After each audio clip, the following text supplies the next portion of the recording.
رئیس جمهور غنی روز پنجشنبه در نشست تحت نام شبیه سازی ملل متحد پامیر 2016 گفت که جوانان نسل نفاق نه بلکه نسل اتصالند.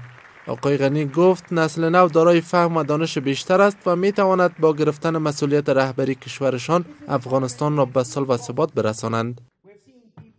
امروز اداره افغانستان به فضل خداوند روز به روز جوانتر میشه، روز به روز مسلکی تر میشه و چیزی که موجب امید ما شده است که شما هم دیدگاه دارین، هم تجربه دارین و هم تعهد دارین. با این تعهد، با این دیدگاه، با این دانش انشالله تعالی افغانستان به ثبات، صلح و رفاه دوامدار میرسه.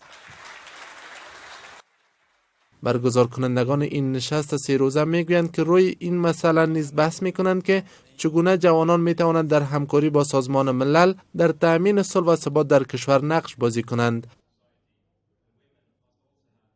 در این حال فرانس مایکل ملیبند سفیر اتحادیه اروپا در کابل نیز نقش جوانان در تأمین صلح و ثبات در افغانستان را با اهمیت خواند.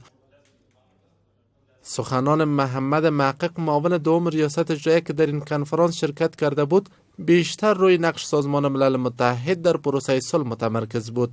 از سوی هم محمد بشیر هاتف آگاه سیاسی میگوید استخدام جوانان در ادارات دولتی و استفاده از دانش آنان زمان زیاد را در بر خواهد گرفت.